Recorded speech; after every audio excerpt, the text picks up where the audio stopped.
Mr Brady. It's a pleasure to serve under your chairmanship, and I thank the honourable member for Orkney and Shetland for securing today's debate. While the content of my email inbox does vary, the issue of broadband always remains one of the most important issues affecting my constituency. And I'm pleased to see that the honourable member for North Ayrshire and Arran is here today.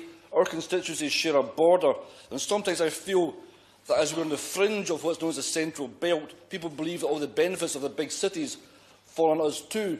I can assure you they absolutely don't. Like other members, I'm regularly contacted by constituents who are frustrated by slow internet speed and the way in which broadband infrastructure has been implemented in their area. As was discussed in previous debates, constituents are frustrated because they don't consider broadband to be a luxury. It's seen as the fourth utility. It's essential for business, entertainment and education. If we are to accept that broadband is a fourth utility, then we must give constituents the same right to broadband as we do with gas, electricity and water. We would never consider telling our constituents that we know that your water only comes on during certain parts of the day, but we hope to have full water supply rolled out to properties by 2020. Constituents do not find that acceptable. Equally, we cannot expect constituents to quietly tolerate an inadequate fourth utility. I understand there is no technical magical wand that can wave over areas with poor connectivity. However, we need to ensure that all tiers of government, including local authorities, are provided with the necessary funding for rollout to be undertaken as quickly as possible. We know that in some instances companies have indicated that it is not commercially viable for them to build an infrastructure that would deliver superfast broadband to certain areas. And my own constituency, Women's Bay, Inverkip and Kilmacombe, have been particularly affected by this commercial gap.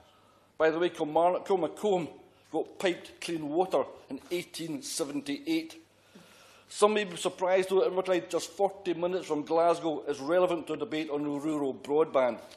But my constituency is, in fact, Scotland in microcosm.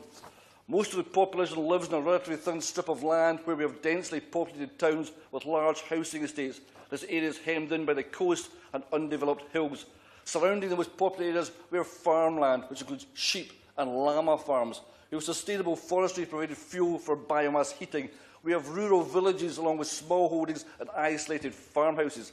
The sort of obstacles that inhibit full rollout of superfast broadband all exist in Inverclyde, be they the river, hills, flooding and sparsely populated areas. But Inverclyde's diverse geography, along with its limited size, actually makes it an ideal location for pilot schemes, of the testing of more effective ways in which to roll out superfast broadband. So, broadband providers, come to Inverclyde and prove how good you are. There, here.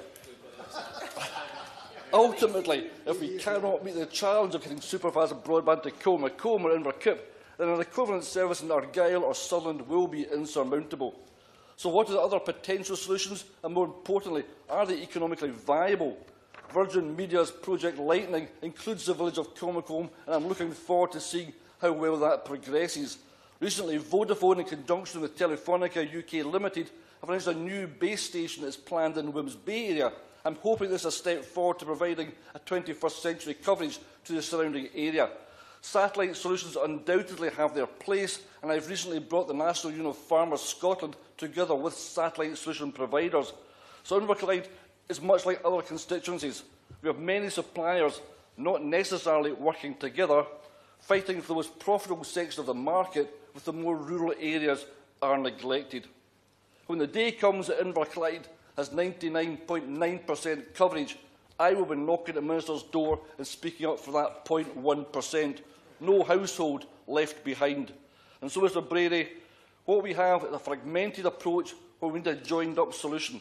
Rather than MPs grappling with the technology and trying to find bespoke solutions for their constituency, the UK Government should be overseeing the rollout, defining best practice and funding the less commercial areas instead of abdicating their responsibility.